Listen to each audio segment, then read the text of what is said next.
chapter 2 introduces the idea of trade theories. We're going to go through a series of trade theories, starting with the mercantilists. Now, the way we want to kind of frame this historically is think about the 1500s to 1800s. That's the time frame we're starting off in here, from the 16th century to the 19th century. 1500s to 1800s, and primarily we're going to focus on the continent of Europe. That's where a lot of these ideas were spawned. It's where a lot of the notions that we're talking about first came up. And the first attempt at thinking about free trade and trade theory came from a group of merchants known as mercantilists. These were the first political activists in the world of trade. They had their ideas about trade, and as you can imagine, their ideas were fairly self-interested. I imagine most political motives are self-interested, for that matter. The mercantilists felt that free trade was what we call a zero-sum game. They felt that the gains from trade that we might experience in our country came at the expense of other countries. It was like a competition that you could either win or lose. They succumbed to that fallacy, that idea that trade is a zero-sum game. And what they argued was that you should develop what's referred to as a favorable trade balance. Let me make sure I do this right. I'm going to draw a map here. First of all, my apologies for being, one, a bad artist, and two, a bad cartographer. I'm not very good spatially. If we just put England up there and France down here, y'all with me there? Looks like kidney stones or something. I don't know what I've drawn here. But this is the United Kingdom, and of course there's other parts to the United Kingdom I'm leaving out because I didn't look at this morning very carefully. And this is France, all right? France and England, France and United Kingdom. The mercantilists back in the 1500s, 1800s, they thought like this. If you imagine a mercantilist over here in the United Kingdom, this is a merchant, someone who produces something. Come on in. Hey, you'll forever be famous in this lecture because it's being recorded. There you go. Wave to the future generations. So in England, you had these merchants, these mercantilists, and they like to sell things to their fellow countrymen. So I'm going to use arrows here to designate that they're selling whatever it is they're making, wool sweaters. They may have been farmers growing wheat out at the mercantilists. They were making things and they were selling them to their own fellow countrymen. And that's the way they make money, right? They could also learn that if they exported things to France, and we'll call those exports there, that caused money to come back into the country. And we'll just say loosely gold, right? The currency at the time. So they looked at exports as this thing that brought money into the country, and it was a way for them to expand their markets and to grow their own personal wealth. And so exports were good. But what they also found was that there was mercantilists over here in France which liked to sell things to their fellow countrymen, and they might have been in the same markets. They may have been producing the exact same thing, and they found that if they could export to British consumers, and from England's perspective, we would call these, of course, imports, what happened to gold then? Well, in that case, gold flowed right back out of the country. And their idea was that they should somehow win this game, that there should be more gold entering the country than leaving the country. And that's the way to build a more favorable trade balance, under the idea that exports were good because they brought gold into the country, but imports were bad because they caused gold to exit the country. Of course, if you think about it from the mercantilist perspective, what they're really arguing is like, hey, we want to sell stuff to other people, but we don't want to have to compete with other people trying to sell stuff to our consumers. We would rather have our consumers all to ourselves. Well, that's market power, and of course everybody wants that in business. The problem is, if we allow it to happen, they can charge exorbitant prices, because the whole point of free markets is to have competition keeping those prices down, keeping those prices in check. So what they argued was that the king should step in an attempt to form a more favorable trade balance should restrict those imports from coming into England. But now what are the mercantilists saying over here in France to their government? Yeah, the exact same thing. They're saying, hey, we want to cut off those exports that England's sending over here, imports into our country. And what do you get? You'd get a trade war. Both countries, through either tariffs or quotas or embargoes or blockades or whatever, they would restrict the flow of goods and services. And if you recall from the first lesson, the idea is that trade's making us better off. And so these policies actually tended to hurt more than they helped. One guy that noticed this was a very bright economist from Scotland named Adam Smith. And in 1776, he was a student of these policies. He was watching what went on. And one thing that Adam Smith noticed was that there were certain periods of time when these mercantilists would kind of win. The mercantilists would get their way politically. There would be a restriction of trade. A trade war would ensue, and everything would get really bad really fast. The economies would tank. And if you think about it, back in the 1700s, when you have a bad economy, it's not like today. What's a bad economy like today? I don't know. Your friend loses his job, and he has to move in with his parents, and okay, he weathers the storm, and then he gets another job eventually when the economy turns around. But in the 1700s, the economy goes bad. People aren't growing enough food. Guess what's happening? Yeah, people are starving. People are dying. It's this huge, hit to the system. And these trade wars would cause that to happen. A classic example of an example where trade policy negatively impacted social welfare, you have to look no farther than what you guys probably studied in some of your history classes, which were the Corn Laws.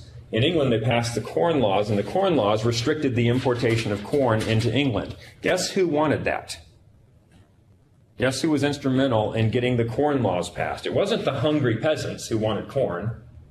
It was the farmers who didn't want to compete with mainland European corn. So the problem is that all of a sudden you have a bad growing season, you have some kind of a blight on the crops, and no one's producing any corn in England, and they got a policy that says what? Can't import it either.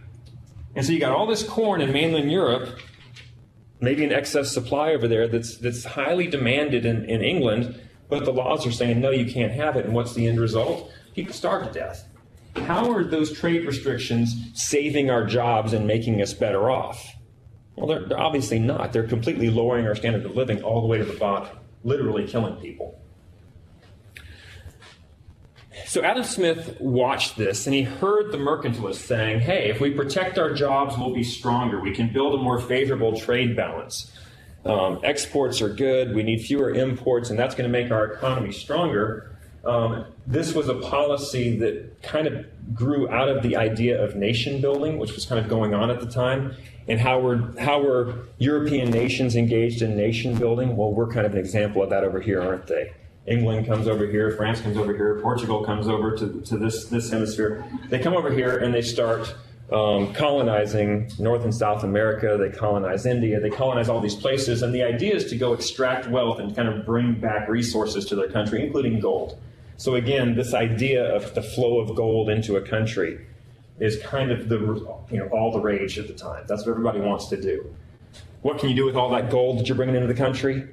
You can build some boats, and then what can you do with those boats? Go get some more gold, right? This goes on, and Adam Smith says, okay, so they're telling us that restricting trade is making us better off, but every time we do it, we're made worse off.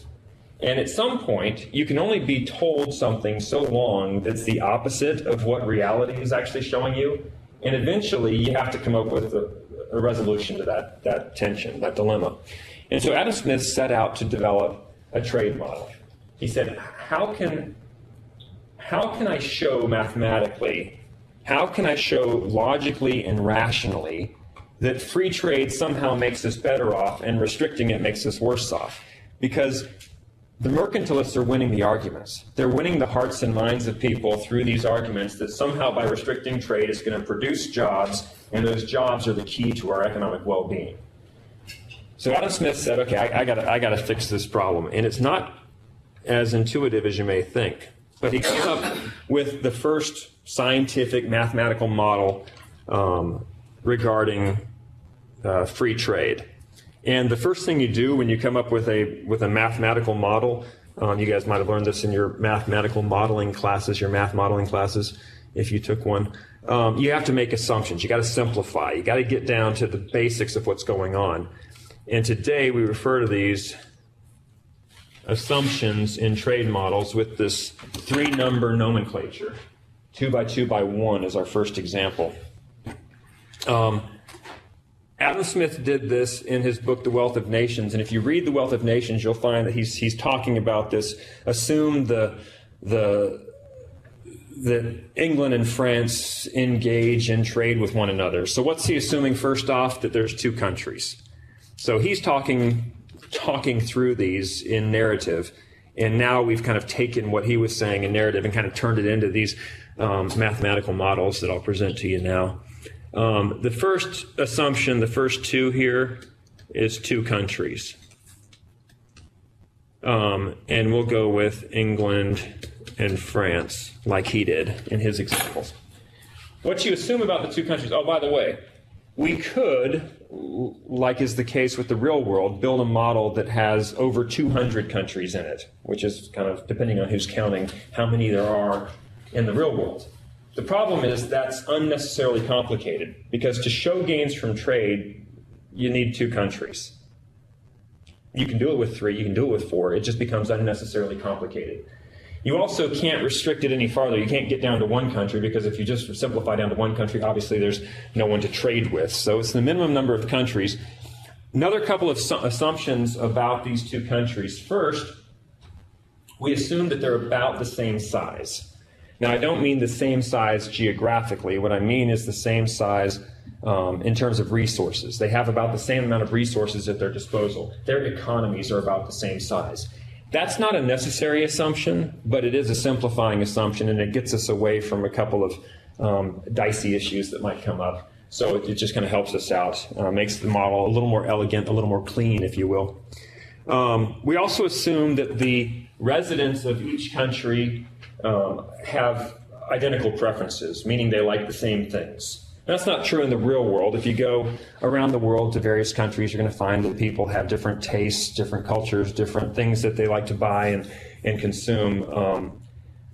And we want to kind of get rid of that. We don't want that to be the basis for trade. You could have 2 countries where you have one that likes apples, the other likes oranges, and they're trading based on those differences in preferences. We don't want that to be the case. If the 2 goods that we're going to be talking about in these models are apples and oranges, you want both countries to like both apples and oranges the same. I'll get to why we're doing this in a second, but that's the first thing. We also assume that we have competitive markets and no transportation costs, and there's a lot of other assumptions in these trade models. I'm going to point out the key ones to you here, and we'll talk more about some of the others as we go through the model and as we relax these assumptions later. The second number in this 3-number nomenclature is the number of goods. Again, we could have simplified all the way down to 1 good, apples, but then we get down to playing around with this model, and you might say England goes to France, hey, we want some apples, and France says, what do you got? Apples? All right, we'll trade you 10 apples for 10 apples, and where are we? Right back where we started. So you can't really have a trade model of 1 good. Actually, you can, but we'll see how that actually works out a little bit later, again, when we relax some of these assumptions. But on the surface, having 2 goods makes it a little bit easier. Now, we assume that these 2 goods are homogeneous. 2 goods are the same. Now, they're not the same good. Each good is different, but if we're doing apples and oranges, all the apples are the same and all the oranges are the same. Of course, the apples and oranges are different, but they're not the same within, they're the same within each good, not between the 2 goods.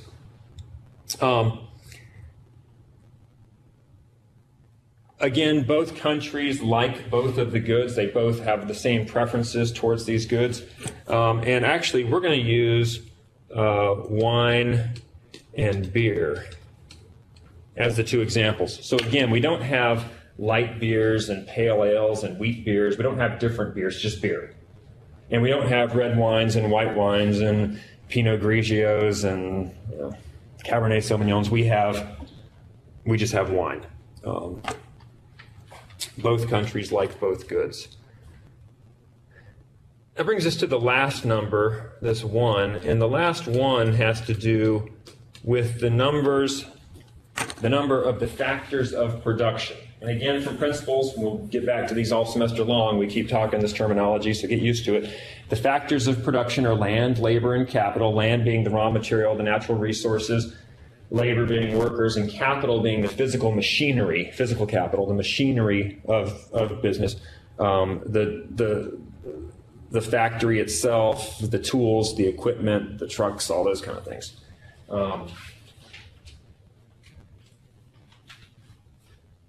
Adam Smith went with a very simplifying assumption here, which was a common thing at the time in terms of economic modeling. The idea was this. They referred to it as the labor theory of value.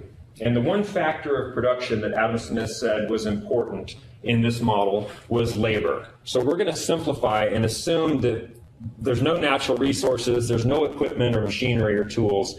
The only thing you need in this model to make wine or beer is labor. Don't ask how that's done. I don't even want to think about it, but that's what you do. You just get labor. It's like the other resources are just manna from heaven, and somehow labor just kind of goes there and magically produces wine or beer out of it. The reason that Adam Smith went with this simplifying assumption, this idea that there's only one factor of production, is not because it's realistic. He did it just to simplify. Again, we're kind of getting rid of all the extra stuff here, but also because this was a common idea at the time. Now, I don't think it was ever meant to be taken literally. It was just a simplifying assumption, and it kind of went along these lines. If you had a pile of wood, it would just sit there as a pile of wood until a carpenter came along and turned that wood into a chair and a table. Then he could sell that chair and table for $50. So where did that value come from? The pile of wood didn't have any value just sitting there, did it? Maybe a little bit, but not in terms of what it would eventually become. That worthless pile of wood turned into a $50 worth of valuable table and chair by the sweat of the carpenter's brow. So it was the labor component that added value to the final good. This is kind of an important assumption, and if you think about it, even that pile of wood might have been, hand-hewn timber, but where did that hand-hewn timber come from? Another labor unit, right? So a lumberjack had chopped the wood down, and then someone at the mill had turned that wood into usable lumber, and then the carpenter choosed that. So at the end of the day, all the value kind of went to the labor, right? Well, this was at a time when other factors of production were not quite as prevalent in the production process. Again, we're back in the 1700s here, so farmers used basically very rudimentary tools and mostly labor to go out and harvest crops and things like that. So all the value did kind of come from labor back then. If you look at the farming process now, do you have a bunch of workers out in the field picking stuff now? What harvests cotton now? Machinery does. So now it's physical capital. And how much of the value of that cotton is attributed to labor? Not as much. Most of it has to do with that physical machinery that's actually doing the process. The same thing with robotics and stuff like that, but obviously back then they didn't have that. So the labor theory of value just stated that all the value in something comes from labor, okay? Again, even back then, that raw material had some value in and of itself. So land resources and the tools themselves added value, because how many chairs could the carpenter make if he didn't have the proper tools? None. So even the tools were, the machines were adding value at the time. They were just more rudimentary, and they added less value than the carpenter himself. Interestingly enough, historically, one person kind of ran with this idea of the labor theory of value and took it literally and pushed it as an agenda. And the idea was this: if labor is the only value in anything, and you are all my workers, you're adding all of the value to the products that we're making, but I own the facility. I own the factory. I own the production facility. So I'm the owner, and I'm just kind of sitting on my butt over here doing nothing. And you guys are doing all the work, yet I'm taking all the profits. Then what am I doing? If you're adding all the value and I'm taking all the value from you, what am I, in essence, doing? Stealing from you. And if, in fact, ownership and profits are theft, then we should outlaw them. And the guy who was thinking this way was Karl Marx. And his idea was communism. The workers should be entitled to everything. The Labor Party should be entitled to everything. And that's kind of the root of modern labor parties and things like that around the world, is this idea that this labor theory value. But understand that it's really not, even the entrepreneur and the owner who brings together the capital and the financing and the ideas, all of those elements, all of those factors of production add value. You need all of them. You can't do without the physical capital. Someone has to put all that together. And they're entitled to their cut from that, as well as the workers are entitled to their cut. In most modern production, if you look at it, the returns to labor provide about 70% on average of the value of things. So it is true that labor still provides the majority, and labor is compensated appropriately. They get about 70% of the revenues go their direction. Other factors, raw materials and ownership and investors and return on investment and all that kind of stuff, accounts for the other 30%. The thing is, there's fewer that are getting the 30% and more that are getting the 70%, so it dilutes out the paychecks of the workers, where it kind of concentrates the paychecks of the owners, and that's why we see these kind of wide disparities between pay sometimes. So one factor of production, labor. I have a long explanation as to why that was the case, but kind of an interesting one, I think. And the things that we assume about labor is, one, that it's fully employed. I'm abbreviating in the interest of time. Labor is fully employed, and two, labor is homogeneous. Labor is homogeneous as well. So labor is fully employed and homogeneous. What do we mean by homogeneous labor? We assume that a worker is a worker. There's no differentiation between labor units. So a person who makes wine is just as capable of making beer. It just so happens they happen to be making wine at the time. But you can just transfer them over seamlessly from one industry to the other. We also assume in this model that French workers and English workers are the same. They're interchangeable as well. So what have we done with this model? If you notice, we've taken a lot of things and just removed them from the model. We've taken out taxes. We've taken out the government. We've taken out OSHA regulations on worker safety. We've just removed all this stuff and gotten down to the nitty-gritty of the production process. We have workers that make wine and beer. All the workers are the same. All the wine and beer is the same. We got two countries that are the same size. What's the common theme here? Everything is homogenized. Everything is the same. Why is that? Well, because we're doing a model. And if we had a bunch of things that were different, at the end of the day, we wouldn't know what was the root cause of any changes that we were observing in the model. It could be attributable to any of those differences. So we've eliminated all those differences. That's kind of the basic way of doing science, right? You control the experiment. And that's what we've done here. We've made a controlled experience, two countries, two goods. And so where did Adam Smith go from there? He first starts and gives us all the information we need for a labor productivity table. And a labor productivity table shows us the output per man hour. Sorry about my handwriting there. The output per man hour. Let me draw one of these for you here.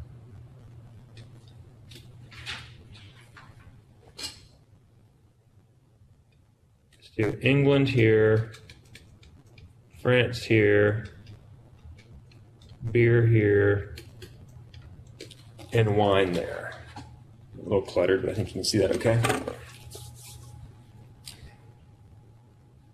Adam Smith said, okay, given our assumptions, we got two countries, they can make wine and beer. The question is, how much wine and beer can they make in each country? Well, we're going to start by giving each country 2,000 man hours of labor. Now, that's not a lot. That's actually the equivalent of one person working for 1 year. That's a 40-hour work week, working 50 weeks a year with 2 weeks vacation. That's kind of the standard traditional work year for one person. We're going to assume that that's all each country has, is the equivalent of 1 man year. Now, that's not realistic. I probably should make it 20 million man hours or something and give them an actual population of people, but then we just have a lot of zeros and I don't have room on the board for all those zeros. So we're just going to assume each country has 2,000 man hours. It doesn't matter. It's just just keeping things simple. And that's what I meant when I said the countries are about the same size. They both have about 200 man hours at their disposal. And the question is, how many man hours does it take to produce a barrel of wine and to produce a barrel of beer? And so Adam Smith said in England, let's just make some assumptions here. Let's say that in England, if they put 1 man hour of labor, one person working for 1 hour on beer, in England, they can make 10 barrels of beer. Take that same worker and allocate that labor hour to making wine, and he says, let's say that worker can make 5 barrels of wine. Now, I said that workers are workers. They're just as capable of doing one or the other, so what gives here? Why does the worker all of a sudden slow down and can only make half as much wine as he can make beer in England? And the answer is, well, there still are some inherent differences between these countries. For instance, in England, it may be that the resources that we're not talking about at their disposal, things like the arable land and the farmland, over in England, they have all these grains, right? All of this barley and malt and wheat and all of these grains that are well suited to making beer. But what they don't have is a lot of grapes growing. So even though the workers are just as capable, when the worker goes to work in England, he finds that he's more productive making beer than he is making wine because the other resources are just better, the climate, whatever, all of those kind of uncontrollable things that we're kind of leaving open in this model. The main difference is this ability to produce more of one or less of the other.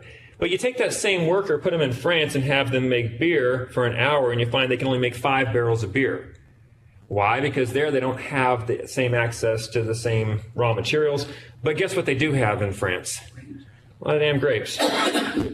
So they can make 10 barrels of wine in the same amount of time. He said these are just differences. These are fundamental inherent differences between countries. In essence, he says, some countries are just more productive at some things than at other things.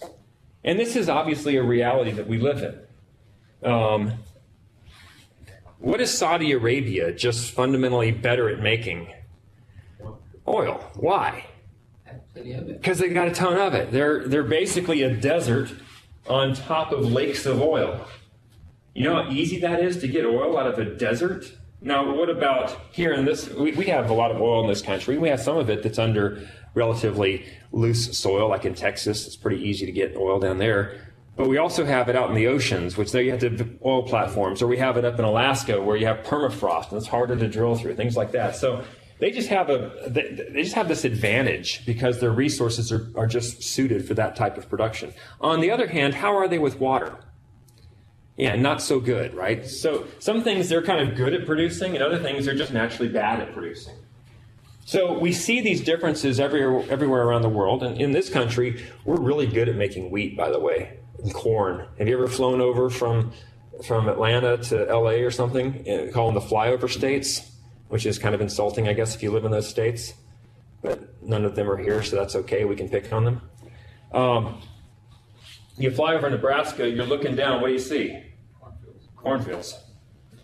Oh, that's just all corn. We're just well suited to producing that stuff here. So some countries are good at some things, some countries are better at other things. And that's what these labor productivity tables show us. So the question is, what can you make? What can you do here with given these assumptions about your productivity and given the amount of man hours? It's pretty obvious what you can do in England. Any given year, you've got 1,000 man or 2,000 man hours at your disposal, and what can you make with those? Beer or wine. So what are your choices? You can take all 2,000 hours and just make beer, in which case you could make 20,000 barrels of beer. Or you could take all 2,000 man hours and just make wine, in which case you could make 10,000 barrels of wine. And you can do the exact opposite in France. 20,000 barrels of wine or 10,000 barrels of beer. Notice what you can't have. 30,000 of each. Why? Well, because of the economic problem of scarcity. At the end of the day, we have a finite number of resources. There's always limits to our productive capacity. There's only so much we can make of each thing. But as consumers, what do we want? We want a lot of stuff. We want as much as we can have, right? And that creates scarcity, and that's where markets come into play, and that means we have to ration these things. Notice what else you can do in England and France. You could put 1,000 man-hours to the production of beer in England and 1,000 to the production of wine, and you could have 10,000 of one and 5,000 of the other. So I've given you 3 possibilities in England, and by implication, 3 possibilities which are symmetrical down in France, over in France, whatever. And the question is, what do we as a society tend to choose? Where are we with these production possibilities? And that goes over, if you're kind of picking up on the terminology I'm using here, when I talk about production possibilities, we're talking about the supply side of the economy, what we produce with our scarce resources. As consumers, we want them to produce everything for us. But they can't do that. On the demand side, our wants and needs are insatiable. We want as much as they'll give us. And so the question is, what do you make to make as many people as happy as possible? And it's kind of an age-old question, and it's something that economists study quite a bit. But one thing, remember, that we assumed is that each country has very similar tastes. We've assumed they actually have identical tastes. And so the question is, what are those preferences? What are society's preferences over wine and beer? Let's just take a quick little survey in this class. Don't worry about you guys over in Warner Robins. I'll let you off the hook on this little exercise. But just out of the 1, 2, 3, 4, 5, 6, 7, 8, 9, 10, 11, 12 people in here, if I were to ask you in a very loose sense, who prefers beer over wine? If you want to answer, you don't have to answer. We could do apples and oranges also. Now let's do apples and oranges. That's less offensive to some people. Who likes apples more than oranges? All right, a bunch of you. Who likes oranges more than apples? Okay, a few of you. So we had about, I don't know, like 3 to 9 or so. How many kind of like apples and oranges? Kind of in the middle somewhere. Okay, about half the class. Okay, so about half of us are kind of indifferent between apples and oranges. Some might have a stronger preference for apples and some oranges. What did we just realize? Was it unanimous either way? It never is. Now, that was a little bit of a risk in this class. This is a small sample size, and you guys could have been jerks and all raised your hand on apples, and everybody shut up when it got to oranges in a mix. But as it stands, that's very normal. What economists say about that idea is that we tend to prefer a balance in our consumption. Even you as an individual, if you eat a lot of apples for a long time, eventually you're going to switch over to oranges because you're going to get sick of it. I like to actually use another example, which is a little more obvious to people, which is Chinese food. I love Chinese food. Sometimes I love Chinese food so much I order a ton of it for takeout. And then I've got all this damn Chinese food for the next 2 weeks. And by the end of the 2 weeks, guess what I don't like a whole lot anymore? Yeah. And so what do? You come over and you say, hey, Greg, let's go get some Chinese food. And what do I tell you? Get Mexican. Yeah, let's go Mexican. Sorry. I'm ready for a little margaritas here. Some of that chicken soup. That stuff's good, by the way. Or El Sombrero. Where do you guys go? They all rock. That was one thing when I was overseas. I got back from India and Nepal, and I've been living in Mexican food restaurants. I was sick of Indian food after being there for that long, right? That's because I, as an individual, and you tend to also prefer a balance in your consumption. We'll get back to the technical meaning of that later, but that's pretty obvious, I think, to most people. Not only that, as individuals, we prefer a balance.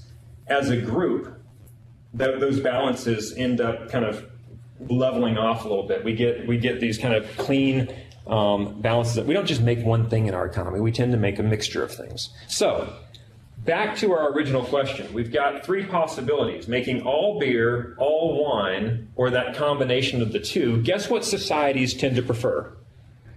That one more towards the middle. We tend to prefer that balance where we're making 10,000 beer and 5,000 wine in England.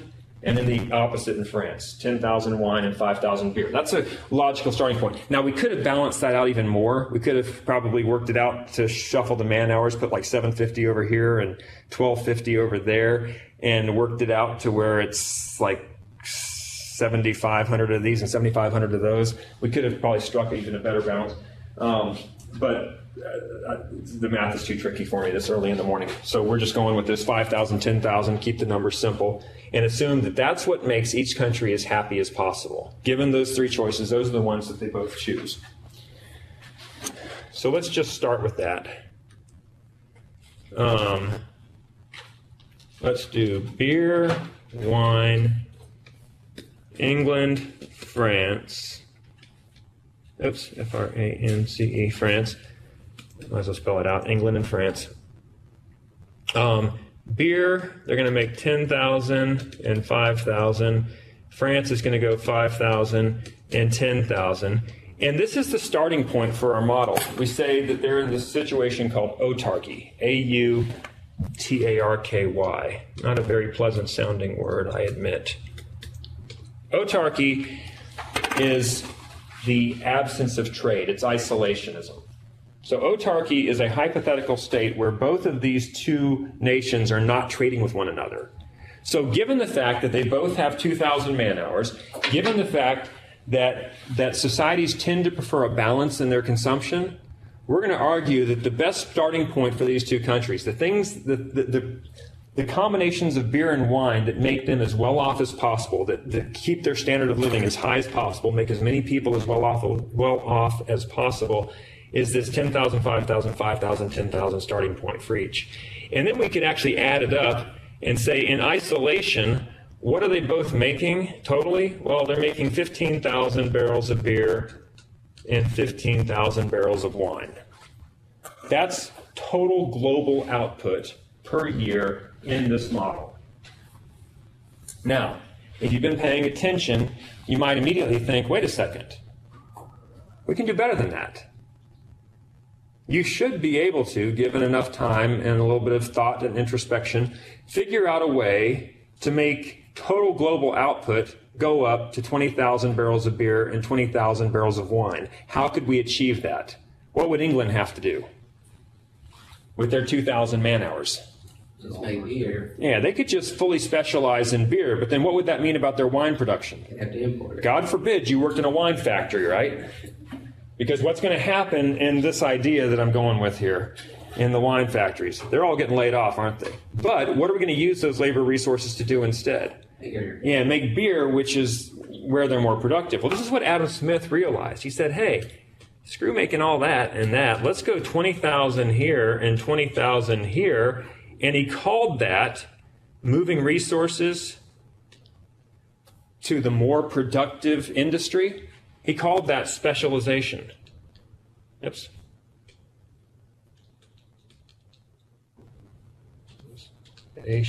Specialization. The problem is, even though now we're at 20,000 beer and 20,000 barrels of wine in total world output, if they're still in isolation, England actually finds itself off in a worse situation, and France finds itself in a worse situation as well. And why is that? Well, now in England, they have tons of beer but no wine, and that's like Chinese food every day. We're right back to that problem, aren't we? And everybody's unhappy. Like, no, we want a mix. We want other things. People don't just buy shirts, they buy shirts and pants. And this is we have a ton of shirts outcome, but no pants. That's not a preferable outcome. It is what we have experienced are global production gains from trade. I'm sorry, global production gains, but each country is worse off. But that's not where we end. The second step that Adam Smith proposed was, well, you don't just produce more stuff for the sake of producing it. You're producing it so that you can trade with one another. And now England has all of this beer, a lot of which it doesn't even want. But what can it get for its beer that it doesn't want? Wine that it wants dearly, right? So they're going to trade something of low value for something of high value, which you don't have to twist people's arms to do that. They'll do that on their own all day long. And what do you end up with? Well, let's just say for the sake of argument that each country decides to trade 8,000 barrels of beer for 8,000 barrels of wine. That's what we call the terms of trade. It's how many imports you get for your exports. The terms of trade are 1-to-1, and they're going to do it for 8,000 units of beer and 8,000 units of wine. So what does England do? They get rid of 8,000 barrels of beer, but they get back there. So they end up, it's going to get a little messy here, I apologize, at 12,000 beer and 8,000 wine. And France, this is all gone. France ends up at 8,000 beer, and that's all gone, 12,000 wine. So where did France start? They started with 5,000 beer and 10,000 wine, and where do they end up after specialization in trade? More of each. More of each. So whether you like wine more or beer more or like them mixed, guess who's better off? Everybody is. Those are the gains from trade. We call those the consumption gains. So we get the production gains where we get more output because now how are we utilizing our resources? Is England trying to make a lot of wine, which they're woefully inept at? No, those resources are being reallocated to the more efficient production and same. So we're more efficiently allocating our resources to make more, but it's not that you go without. The exact opposite. Now you have stuff to trade. Now you have a lot of stuff that you've made, and you can actually get more than where you would have been on your own. So think about it. What if we restrict trade? What do you have to do? Well, you're going backwards, aren't you? From people having more things to people having less things. Now, beer and wine might be kind of a silly example. What if it's healthcare and education? Do you want less or more? Most people kind of want more of these things, right? What is our standard of living when we have more and better of these things? It's higher. So this is directly tied into our standard of living, and this is just a very crude example. It's also such a crude example that it's wrong. It makes a lot of sense. It had a ton of intuitive appeal. Everybody seemed to like it a whole lot. And it made Adam Smith extremely famous in economic circles and in political economic circles. Because he had finally showed that when countries trade with one another, there's a scientific reason why they're better off. There's a rational, mathematical, logical reason why countries are better off when they specialize in trade with one another. The problem is it was a little bit too narrow. It was a little bit too specific. Notice for this model to work, each country, and this is the way Adam Smith said it, each country has to have what's called an absolute advantage in the production of one of the two goods. In essence, each country has to be better at making one of the two goods. And so what do? They specialize in the good in which they have an absolute advantage, the ones where they're just hands down more productive. And then they trade for the thing in which they have an absolute disadvantage, and both countries are made better off. So right off the top, this model works for countries as long as one condition holds true. They have an absolute advantage in something. Here's the problem in the real world. I mentioned there's about 200 countries on this planet, depending on who's counting. Out of those countries, guess how many have an absolute advantage in anything? Take, I don't know, Myanmar or Jamaica or Turks and Caicos, picking on the islands down there a little bit. Take Sri Lanka. Take any small little country. And what do they do better than anybody else in the world, better than the United States, let's say? The answer is nothing. They do nothing better than us. Matter of fact, if you kind of list off about the top 5, the G5, the biggest 5 countries economically in the world, throw in Germany, throw in England, throw in US, China, Japan. Take any handful, throw in India if you want to. Out of those 6 or 7 countries, you want to expand it a few? Anything you can think of, one of those countries has the absolute advantage in it, which suggests if absolute advantage is the basis for trade, which countries can trade with one another? Only the largest ones. Because those are the only ones that are going to have an absolute advantage. Yet, have any of you gone down to Jamaica ever? Yes. I have. It's pretty cool. And I bought stuff there. Matter of fact, you can go to the fresh market and buy Jamaica Blue Mountain coffee. So what does that mean? They're trading with us, aren't they? They're sending us coffee, and they're sending us vacation services. Now you have to go down there to get them. But basically, they're exporting vacation services to U.S. citizens. They're exporting all kinds of stuff to us, but if we wanted to make coffee and coffee only, do you think we could probably outdo Jamaica? Yeah, we could probably outdo Jamaica just on the island of Hawaii. just on the big island of Hawaii. We could probably outproduce them if we set our minds to it. Hell, we could probably outproduce them in Florida. We could probably do it in Buffalo, New York, if we built enough greenhouses, right? So anything that you think of that they can produce, we can do better. So according to Adam Smith's model, we shouldn't be trading with them, yet we are. Matter of fact, all of those countries around the world, even those that are the most isolationist, even those that are the most closed off, all of them trade with someone a little bit. And most of them trade with other people a lot. So this model is incomplete. It's a very specialized case where only the largest countries can actually do what this model says. And it took another economist, David Ricardo, to come along and clean up this mess. Because what David Ricardo realized was that this particular model was a little bit too specialized. It wasn't a generalized model. It was a very special case model. And we'll take a break and come back and look at the next model, comparative advantage, next.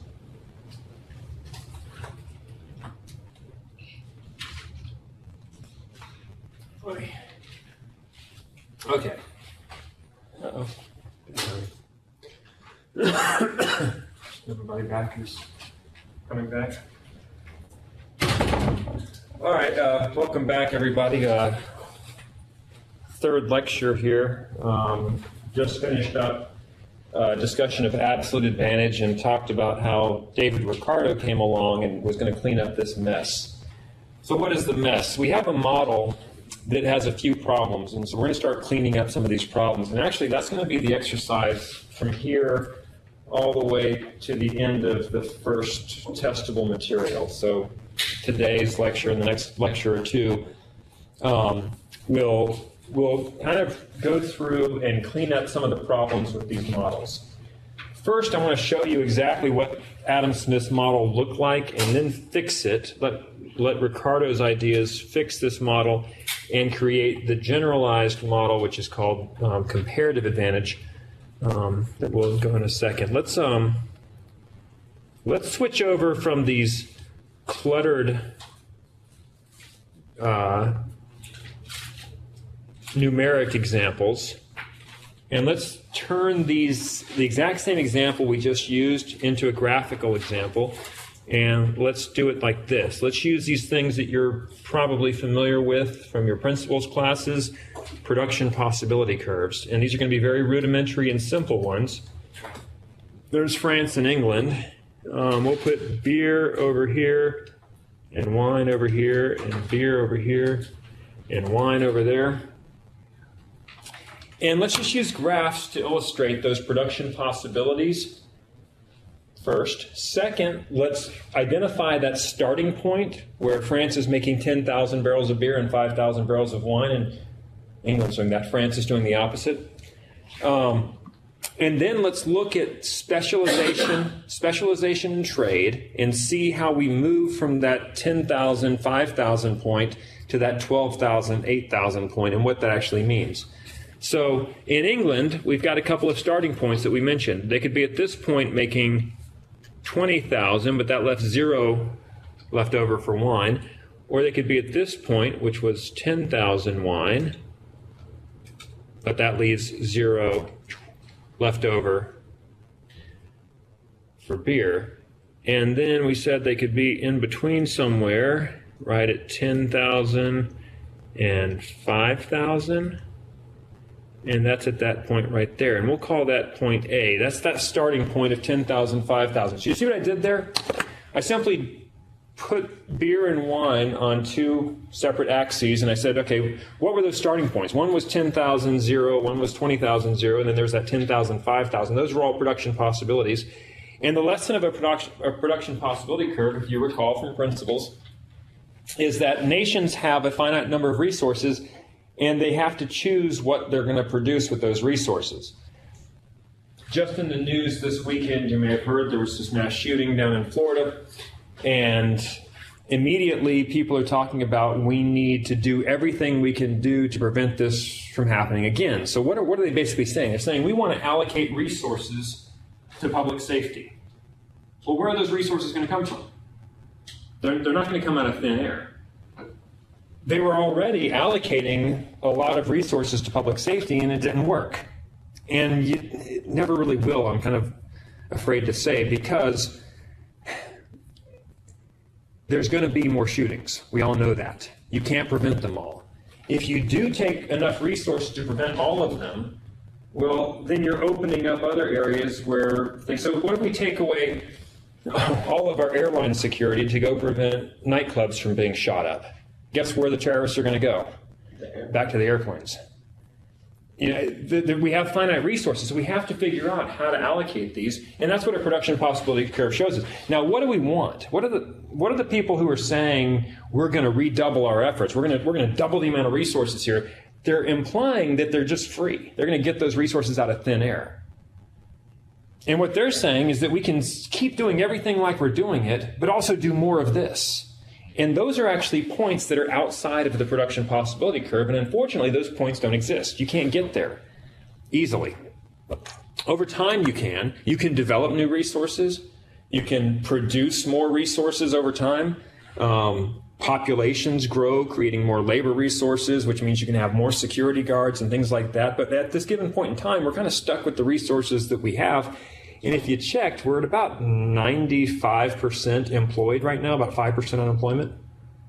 And not a whole lot of idle resources sitting around that we're not using as it stands. So you got to be careful. You'd like to be outside of your production possibility curve, but the lesson is you can be inside of it or you can be on it, but you don't have the resources, in this example, to have 30,000 barrels of beer and 30,000 barrels of wine. And whether that's national security and healthcare or whether it's beer and wine, it's the same story.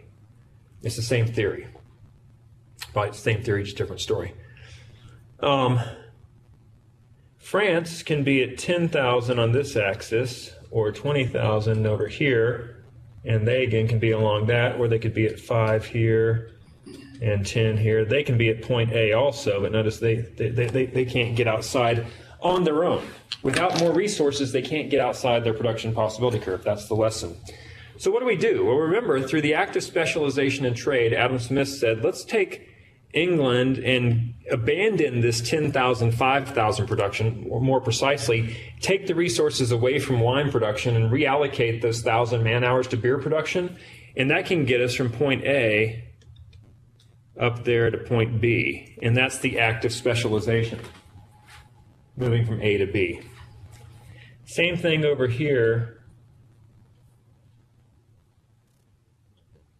in France. Let's give up making 5,000 barrels of beer, take those 1,000 man-hours, redeploy them to the production of wine, and we get to 20,000 zero. So moving from A to B in both examples is the act of specialization.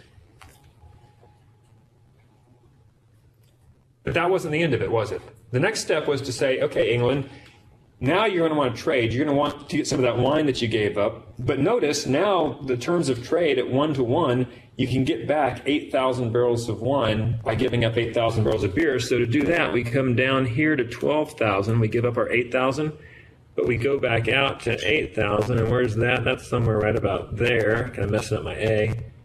And we'll call that point C. And notice what's happening in both cases.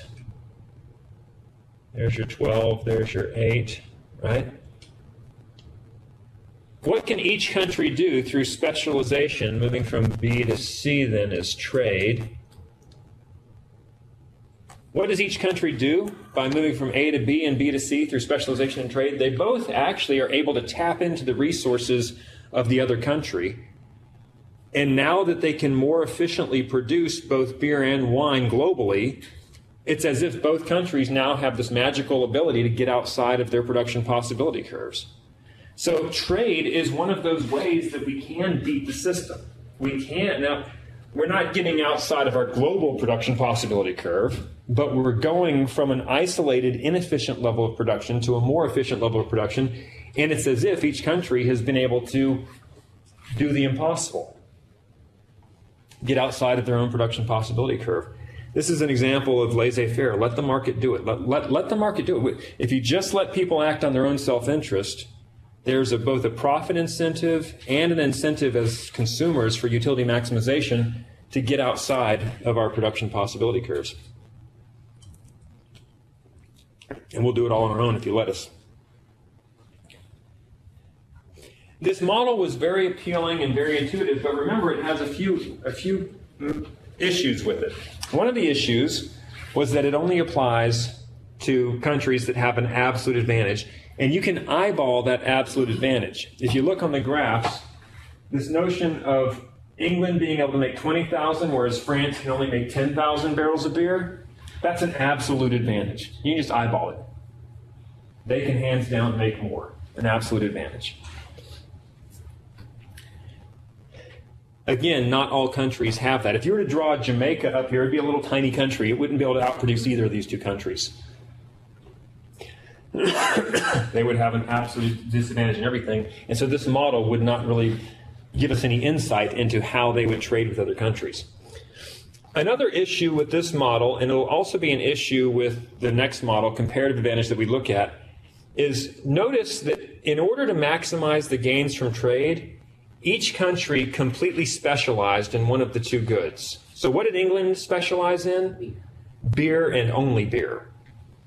So this model suggests that if you have the absolute advantage in something, you should specialize just in that and make nothing else.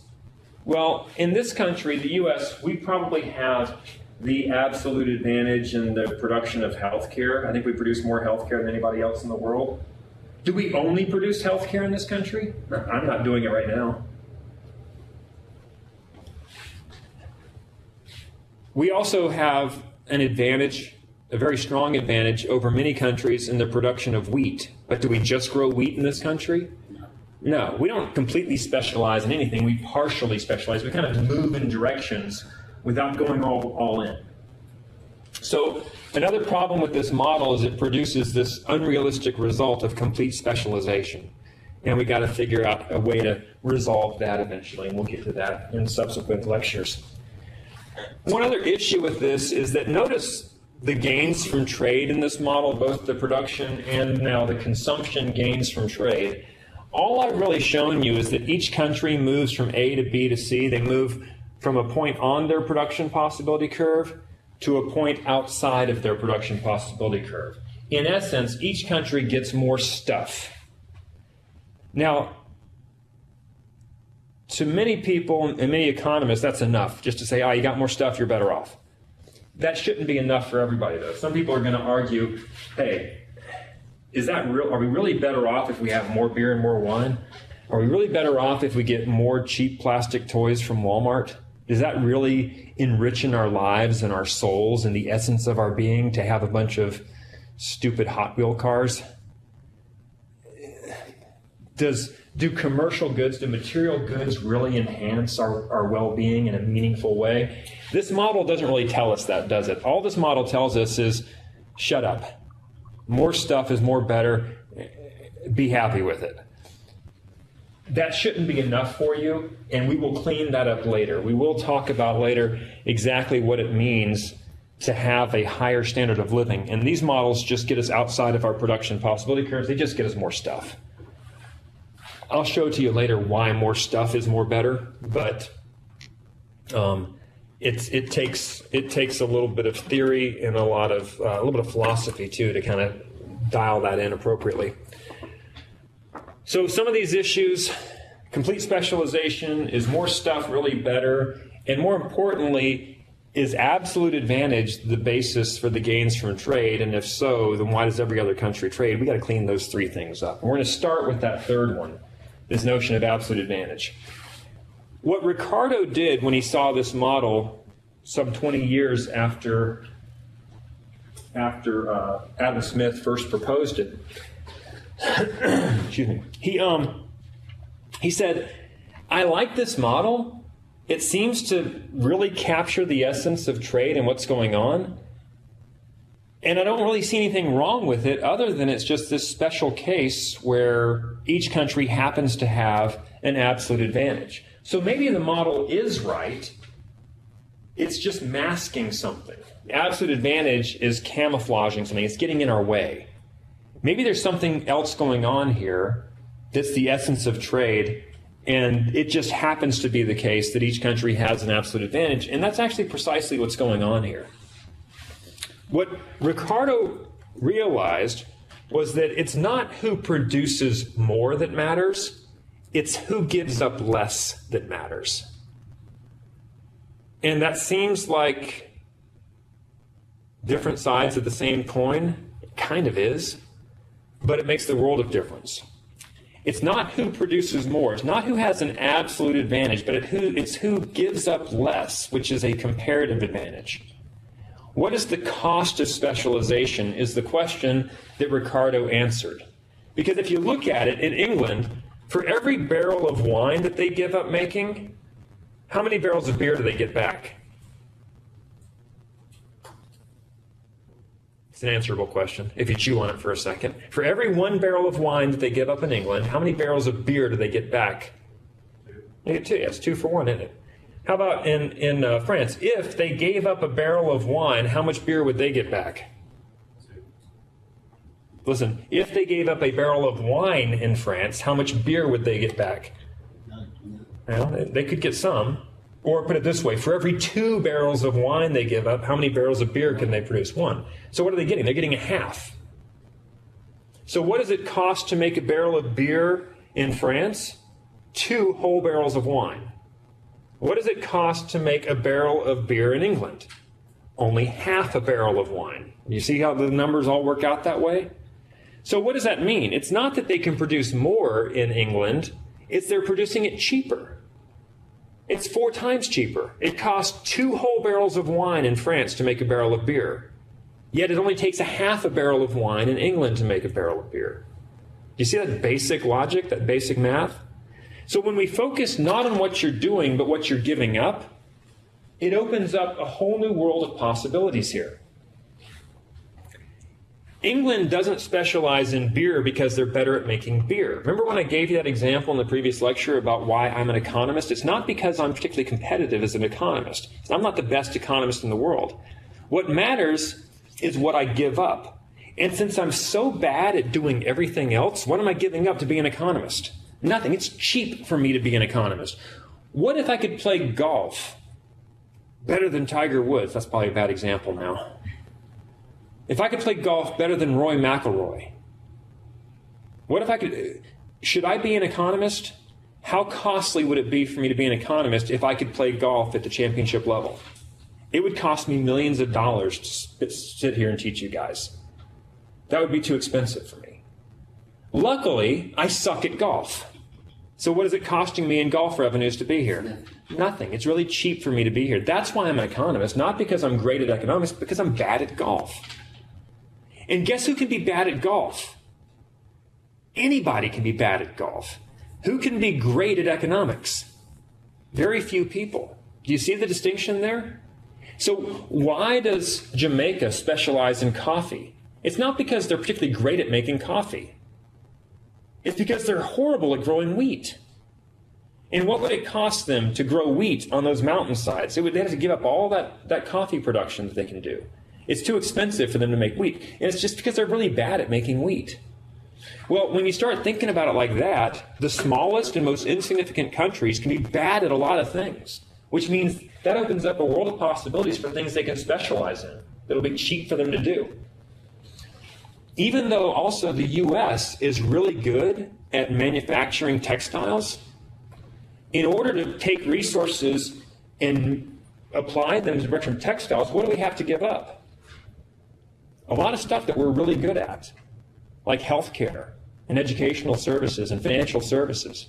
And to take our labor resources away from those things to make textiles, even if we're really good at making textiles, doesn't make a whole lot of sense. So now we start seeing a basis for why countries specialize in various directions. It has nothing to do with whether you're great at something or not. You can argue till you're blue in the face that the U.S. is the best manufacturer of textiles in the world. Fine. That doesn't mean we should do it. It can be too expensive to do it. And that happens to be the exact case in the U.S. It's so expensive for us to let the other countries do it. They can do it cheaper. Not because they're better at it, but because they're so much worse at everything else. So when we reframe this, it allows us to come up with new examples such as this one. And by the way, the same assumptions, the 2 by 2 by 1, all that stuff is the same for comparative advantage. It's just the way of thinking about the model that's changed. I'm going to give you two countries here. I'm not going to tell you which is which, and let's see if you guys have figured this stuff out yet. I'm just going to call them countries A and B. One of these is going to be, where do they make rum? That's Puerto Rico, isn't it? Jamaica has pretty good rum too. Yeah, Jamaica can make rum. Let's just pretend, let's go with Jamaica and the U.S., and let's take two goods, wheat and rum. All right, I'll put those on here. There's our wheat, and there's our rum. Wheat and rum. Okay, now I'm just going to draw two production possibility curves, and you tell me which one is the U.S. and which one is Jamaica.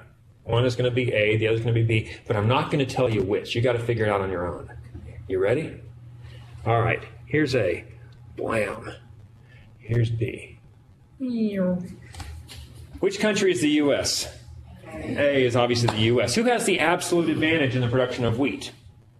US. And who has the absolute advantage in the production of rum? Who can make more rum? Jamaica. Not who can make more? They can make more than us? No, we can't. Yeah, we're making more than they, aren't we? So who has the absolute advantage in both goods here? US. The U.S. does. So what would Adam Smith say about their ability to trade with one another? Well, you should specialize in your absolute advantage, right? So what does Jamaica have the absolute advantage in? Nothing. So all bets are off. What did Ricardo say? Doesn't matter what you're better at. That's just incidental. It just so happened in our previous example that the country that had the absolute advantage in beer also had the comparative advantage, and the country that had the absolute advantage, France, in wine also had the comparative advantage. It was just coincidental. Here is the other extreme, though, right? This is an example where one country has both of the absolute advantage, but notice they don't have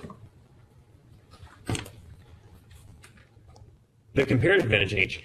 In a nutshell, let's just say the slope of this is 1 to 1, and this is about, oh gosh, I didn't give myself much room here, did I? 1 to 4. You see the slopes there? The slope of the production possibility curve is the opportunity cost. It's how much you have to give up of one to make some of the other. So moving along, you got to give up 1 to 1. So to make a bushel of wheat in the U.S., which is A, Jamaica is B, to make a bushel of wheat, we have to give up 1 barrel of rum.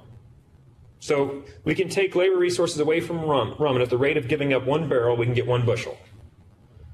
If they want to make 1 wheat in Jamaica, 1 bushel of wheat in Jamaica, how many barrels of rum do they have to give up? 4. Yeah, that's pretty expensive for them to make wheat.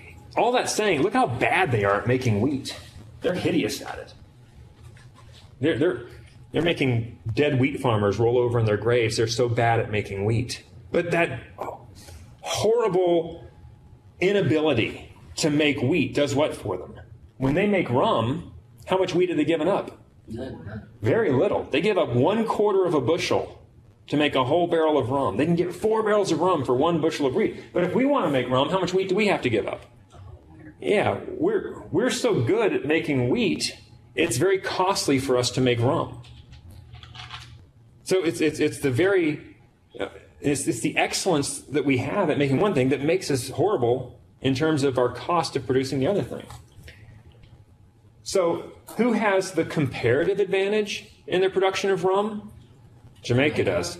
And that means that we have the comparative advantage in the production of wheat because we only have to give up 1. We're 4 times cheaper at making wheat than they are, but they're 4 times cheaper at making rum than we are. So if you give each country a starting point A, the scale here kind of messes this up a bit, but just go with me. The U.S. specializes in their production of wheat and then moves out to point C. And guess what they do over here? B to C. And which countries benefit from trade? Both do. Even though we have the absolute advantage in both of the two goods. This was the insight that Ricardo gave us, which led to, it has nothing to do with absolute. Absolute advantage is just bragging rights. But it doesn't do anything in terms of understanding why countries specialize in particular things and trade for other things. So what did Ricardo say? No, we specialize in wheat in the U.S. because we have a comparative advantage. They specialize in rum because they have a comparative advantage in rum. And both countries trade for the thing in which they have a comparative disadvantage. And as a result, both countries experience both production gains and consumption gains from trade, just like the previous model. So we haven't done a whole lot here other than just kind of tidy things up a little bit. So with Smith, Jamaica just should sit back and do nothing. Yeah, Smith's model didn't say anything. Okay. Yeah, didn't speak to this example. This was the one that gave people fits, right? Because this is the majority of the world. There's a lot more countries like that than there are like this. Right. And notice how absolute advantage can even skew things, because if you say, but wait, the U.S. is the best in the world at making rum here, so what? So what? It doesn't matter. But that's kind of the arguments we hear, isn't it? When people are saying that we're losing all of our textile jobs overseas, even though we're the best in the world, it's true, we are. I mean, our textile workers should have at one point been very proud that they were the best in the world at what they did. The problem is comparative advantage was working against them the whole time. It's just too expensive for us to do that stuff. Not because we're not good at it. Because we're giving up too much to do It's it. because we're so much better at other things. And so what are those things? What is it in this country, in the U.S., that we have a comparative advantage in? It's not manufactured goods. We have a comparative disadvantage there. And it's not because we're bad at manufactured goods. We're actually pretty good at it. It's because we are so damn good at the service industries. To make manufactured goods, we have to take resources away from the service industries, and that's too expensive for us. So what is it that we have a comparative advantage in? We have a comparative advantage in the production of healthcare. We have a comparative advantage in the production of financial services, a comparative advantage in the production of educational services, in particular higher educational services, not necessarily K through 12. That's a different story. Well, we do have an inherent comparative advantage in education, and that extends to probably K through 12. Just we're not necessarily doing it the right way, but we have a comparative advantage. Financial service, healthcare service, educational services, you name it. What is it that here at Middle Georgia State University we're actually providing in terms of degrees? Healthcare, education, business, financial services, all these things. That's where we have our comparative advantage. Those are the jobs. That's where we're all naturally inclined to migrate towards, because that's where the more efficient production is in this country, and more efficient production means higher paychecks for people and all kinds of stuff like that eventually. It's the most valuable way to allocate our resources, the highest valued use for our scarce resources. So where does that leave us? That's a little cluttered example, but I think you get the point there. Couple of things.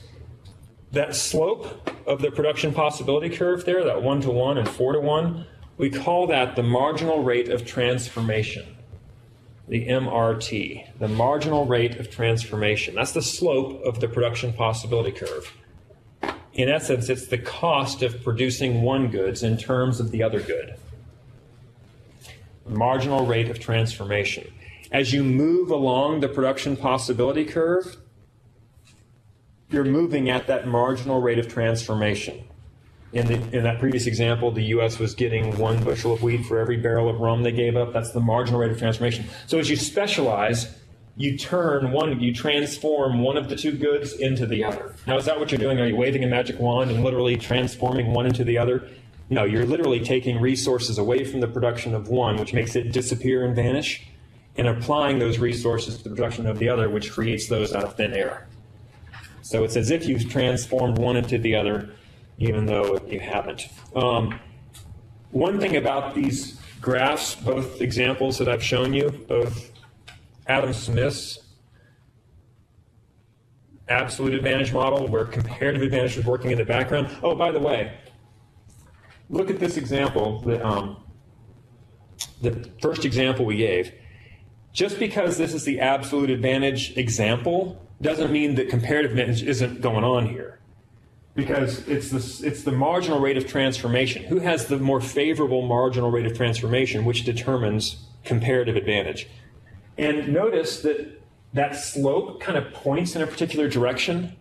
So even though we measure absolute advantage in absolute quantities, that example I've been giving you, they have the absolute, you can kind of eyeball these, and whichever way the slope is pointing towards the comparative advantage. Great way to kind of eyeball these things. if you're kind of confused about walking through the mechanics of this.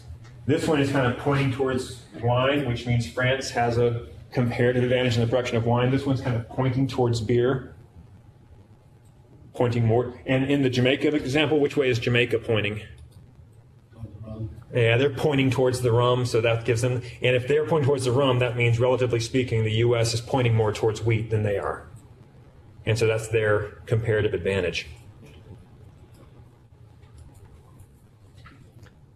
We talked about the consumption and the production gains from trade. Not only do you produce more efficiently, you get more output, more global world production out of these models. You also get higher levels of personal consumption, meaning each country gets more stuff. They get outside of their production possibility curves, which means their consumption goes up. The terms of trade we talked about in our example was, the first example was that 1 for 1. We'll get into that in a little more detail next chapter. But it's how many imports you get for your exports. And by the way, the terms of trade can improve or deteriorate over time and based on prices of goods and the production of things. Sometimes we get more imports for the same number of exports. Sometimes the terms of trade work against us. Did you notice recently that gas prices got a lot better? That wasn't so much a direct impact of the price of gasoline so much as it was the terms of trade. On the East Coast, we import a lot of our oil from overseas. We're part of the global market. And because the dollar was strengthening, we were getting more imports for the same number of exports. And how did that come to fruition in the gasoline market? It meant our oil was cheaper. We were getting more gasoline for less stuff. And in the markets, that ends up working itself out in prices. So a lot of the recent decrease from like $3.50 a gallon for gas down to $2 a gallon or less, got down to $1.50 for a while, at $1.58. That had a lot to do with the strengthening of the dollar and an improvement in our terms of trade, since we're part of the global oil market. A lot of people were thinking, oh, this is just a gasoline phenomenon. No, it's more of a currency phenomenon. It was as much a currency phenomenon as it was a gasoline phenomenon, I should say. Meaning it was as much a terms of trade issue.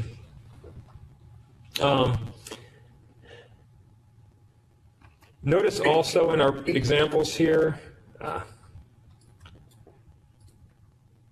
that our production possibility curves are straight lines, or as straight as I can draw them at least, but they're supposed to be completely flat lines. You may recall from your principles classes that production possibility curves were bowed outward. We'll get to that. That's called an increasing cost example. And that happens when you have different types of resources, such as different labor. But what did we assume about labor in our models? They were identical, right? They were the homogeneous. And that means as you take workers away from one and apply them to the other, you keep getting the same bang for the buck. And so how long do you do that? You do that until you're fully specialized, because each worker is just as good at doing one as the other. In the real world, are workers equally well suited to do everything? No. If you take workers away from the textile industry, can you just drop them into healthcare overnight and they can be doctors and nurses? No, there's some friction there, isn't there? In the real world, you kind of run out of the ability to do that. After you've used those people who might have some medical training first, who are kind of ready to drop into those jobs, then it's going to take a while. It's going to get more expensive to keep moving people. So in the real world, we have increasing costs of specialization. These models assume a constant marginal rate of transformation. And all that leaves us to do is to relax some of these assumptions, which is what we're going to do to finish up today, this part of the lecture.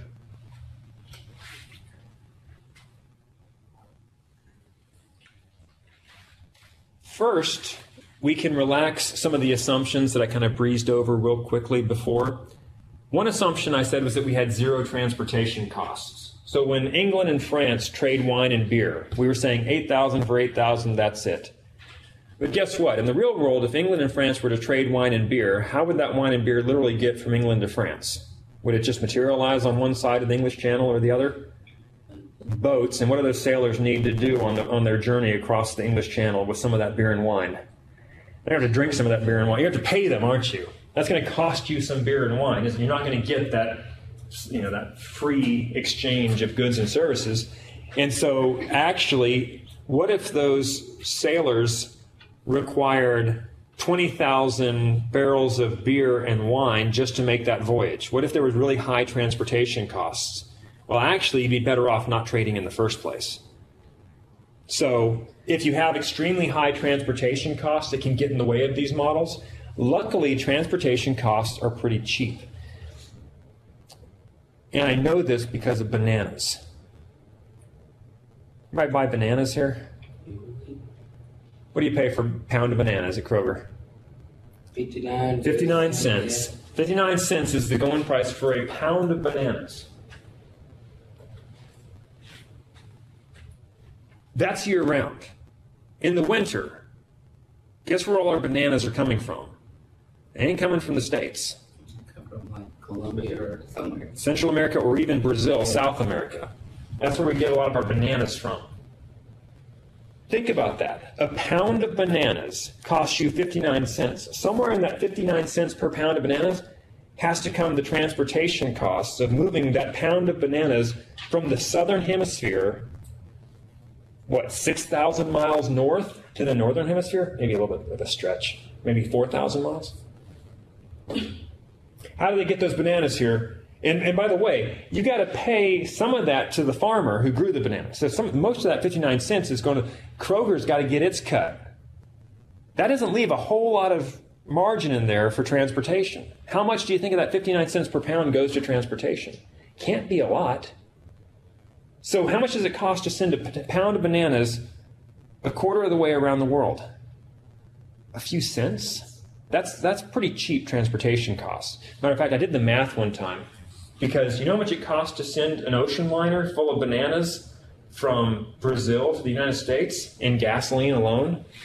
About $1 million in gasoline, which raises the question, how many damn bananas they got to put on that boat so that they can ship them at pennies on the pound? That's a lot of pounds of banana to compensate for $1 million total of transportation costs. Things like 82 trillion godzillion pounds of bananas. No, it's 82 Brazilian pounds of bananas. But do they just do bananas, or do they have other things on the I got a few people on there. And some spiders. Other imports besides bananas. Yeah, I don't know. It seems like there's no room for anything else after you put a trillion pounds of bananas on a boat. I don't think there's a trillion pounds, but yeah, exactly.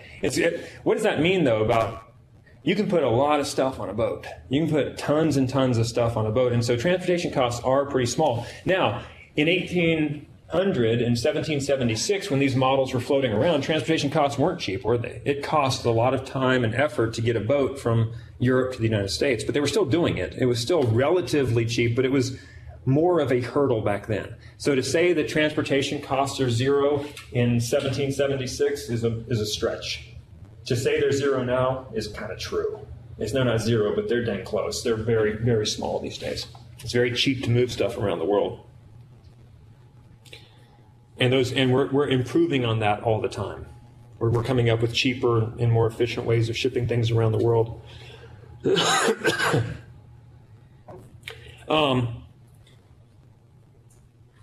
If the countries were different sized, it would cause some issues like we ran into with the Jamaica-U.S. model. You may have, if you were kind of tuned in here, you may have noticed that I took a few liberties here.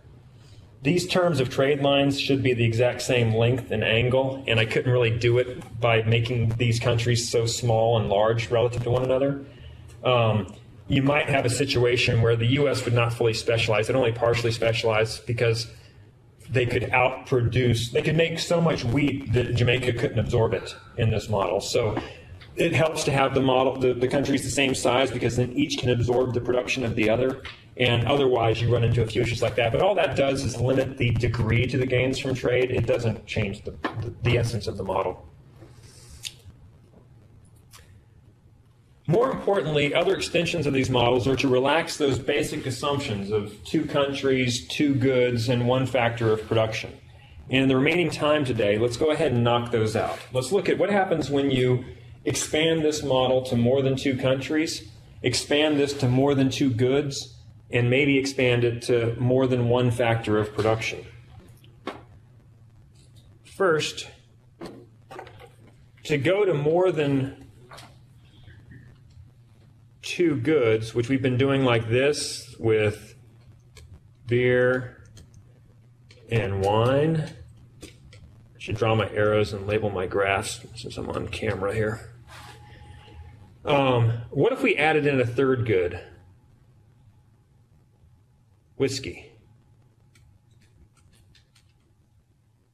Let's go with Scotch, not bourbon. To add in a third good, we need to bring in a third spatial dimension here.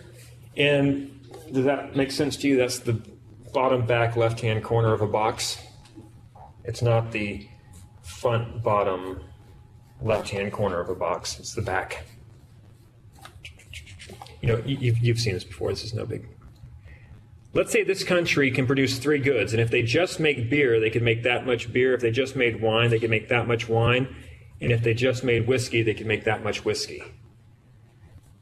But since it's a production possibility deal here, we can, oh shoot, I just botched that. Let me see if I can fix that. Come on. Boom. Good enough? I messed up that last line. Fix that. There we go. So what have I done there? I just butchered it, it's what I've done. Yeah, I can't draw straight lines. You get the idea. What is this? This is a wedge, like a pyramid shape, right? A three-sided pyramid with a base down there, a triangular base. And what does that mean? That's an area, right? Imagine that as the corner sliced off of a perfect cube, right? Or some kind of like wedge taken out of the corner, the bottom corner of a perfect cube. And what do you have there? You've got a shape. And that's a production possibility region, area. And all that means is that this country has the ability to produce any combination of beer, wine, and whiskey within that shape. But they can't produce way out here, right? That's where they're making a whole bunch of beer, a whole bunch of whiskey, and a whole bunch of wine, and they don't have the resources to be outside of their production possibility shape. But if they are utilizing all of their resources, if all of their resources are fully employed, they can be somewhere on the surface, on that front surface, that edge there. We'll call that point A, and that's a place where they're making, let's see if I can show you this here. They're making about that much beer, that much wine, and about that much whiskey. And that point is right on that front surface, that front side of that particular shape, that triangular pyramid, that leading edge. If we find that this country has the comparative advantage in their production of beer, what are they going to want to do? They're going to want to give up making wine and whiskey and move to that corner solution, right? Way up here at point B, where they're just making beer. And then what can they do with all this beer that they have? Assuming there's other countries out there making beer and wine. And I can trade for that stuff, and where do they end up? Out here at point C. And where is point C? Point C is outside of their area. So do you see the analogy here? This is the exact same thing that we did there. It's the same thing with England and beer and wine. We've just added another good. This one's a little cleaner. See that one? That one's cleaner. And they can get outside of their production possibility curve. Yeah, that one's a lot nicer, isn't it? That's an old one that I drew.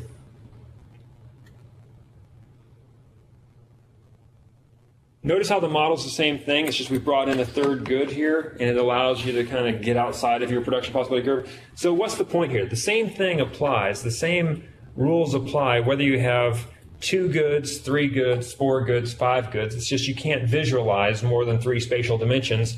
So we've simplified down to 2 goods because it makes it really easy to do these models on a piece of paper. It gets more difficult when you start adding in more. Now, if you want to do it mathematically, all you do is just keep adding in more variables. We had an x, a y, and a z. Well, just change it to x1, x2, and x3, and you can go all the way up to x dot dot dot, xn. Any number, x1 million. You have millions of goods, and all it means is that you can still have comparative advantage. You can still specialize. The same concepts are scalable as we move up to more and more goods. How about more countries? This works also. All you have to do is add another country. And here we can have two goods. We'll just go generic, call them Y and X, Y and X, Y and X. And you can have different production possibility curves. There's three countries with three very distinct production possibility curves. If these three countries are all operating in the same global environment and they're all specializing and trading with one another, it may be the case that they all start off at some point A, right? And then what happens if country A and country B decide to trade with one another? What are they going to do? What's country A going to specialize in? Y. And B is going to specialize in X, and they're going to trade just like before. What if country C and country A decide to trade with one another? Again, A is going to specialize in Y, and C is going to want to go in X. But what if countries B and C specialize and trade with one another? Well, then C is going to want to go to Y, and B is going to want to go to X. So in this example, you can kind of pick any two of the countries and kind of figure out which way they're going to trade with one another. We definitely know that B is always going to specialize in X, A is always going to specialize in Y, and C is going to bounce around depending on who they're trading with more. And that's one story we can tell. You could also take another step and give them all a third good and let them all specialize in one of the three goods, and then they can all trade with one another in peace and harmony.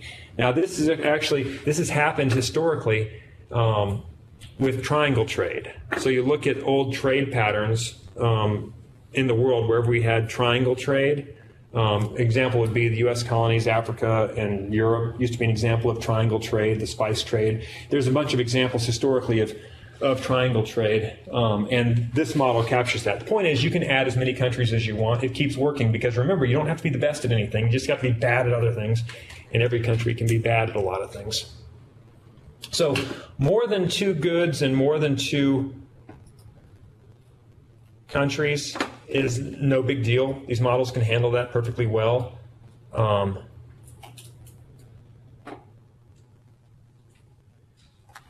big kicker is that increasing cost. That's where you have more than one factor of production. Now let me go through and give you a quick example of that. And that's going to be about the last thing we do today.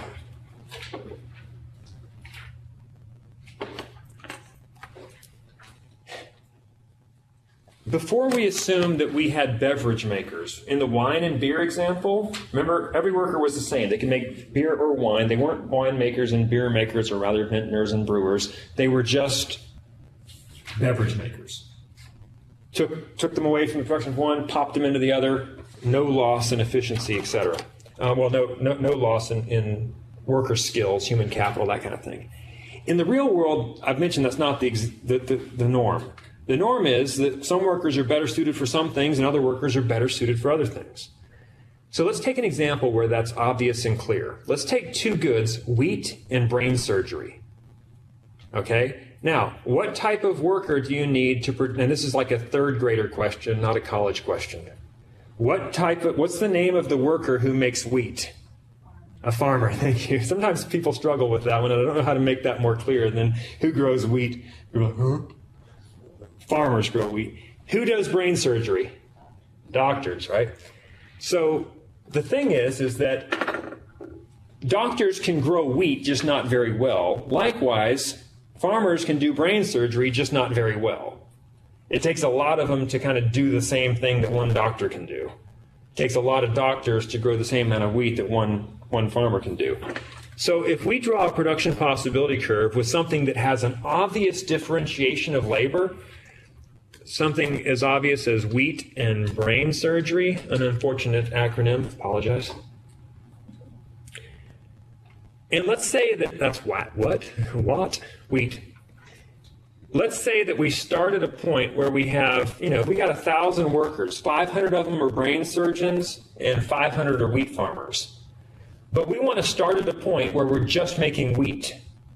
And we want to make as much wheat as possible. So not only do we have to use our 500 wheat farmers to grow wheat, what do we got to do with our 500 brain surgeons?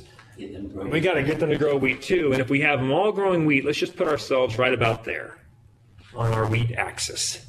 Now let's do it the other way. Let's just do brain surgery. Take all of our brain surgeons back, make them do brain surgery, and have all of our wheat farmers come and assist. Now we're going to get more because they're helping out. They're doing some of the dirty work, right?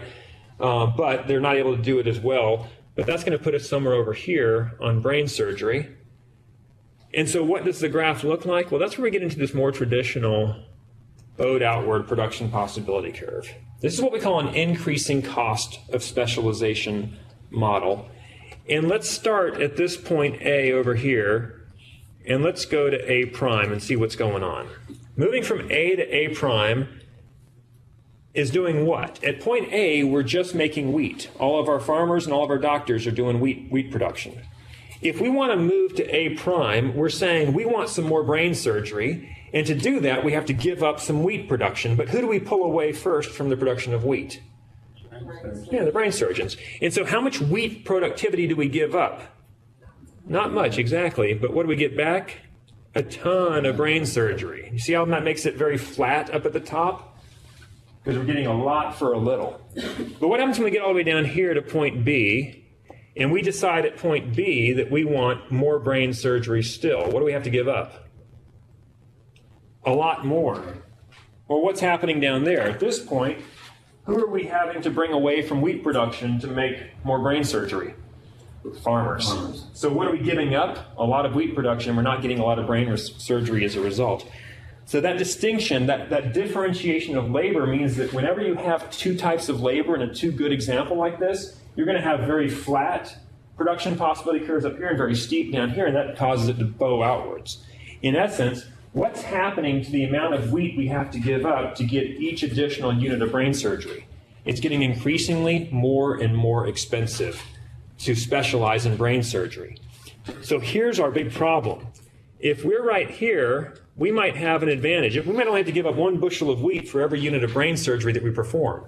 But as we specialize, it goes from like 1 to 1 to 1 to 4. It's becoming so expensive to continue specializing. At some point, guess what happens to our comparative advantage? Yeah, we lose it. It's exhausted. So we don't want to fully specialize. We'll move from point A here to point B here, and then we'll stop and then trade out to point C. And notice, have we gone all the way to the corner and completely specialized in brain surgery? No, and the reason is it's too expensive to do that. I mentioned this weekend there was a tragedy in Florida where a nightclub was shot up to 50 people were killed, 53 injured. And a lot of what we heard was a doubling down of our efforts. But the problem is, the more that we specialize in the direction of nightclub safety, the more increasingly more and more expensive it becomes. And at some point, it becomes prohibitively expensive because remember, those resources don't just come out of thin air. They have to be taken away from other areas where we also need security. Areas such as bus stations and train stations and airports and things like that. Actually, this was a very interesting case because the guy who perpetrated the crime was in the security industry itself. How's that for a kicker? So this idea that we can just kind of keep moving in some direction comes at an extremely high cost. An example of that in the U.S., one reason why we have such expensive health care in this country is not because we don't have a lot of it. It's because we've so specialized in it, we've gotten into these increasing costs of specialization. We're doing a whole lot of worthless kind of tests on people because we've kind of overdone it. We're hypochondriacs. We go too far and it becomes more and more expensive. And I mean, a large percentage of our gross domestic product goes to healthcare in this country. And if we want more healthcare, guess what? It gets increasingly more and more expensive. And there's a basic economic lesson in that, by the way. Whenever you start to specialize in something, you always do the cheapest stuff first. After you've done all the cheap stuff, what's left?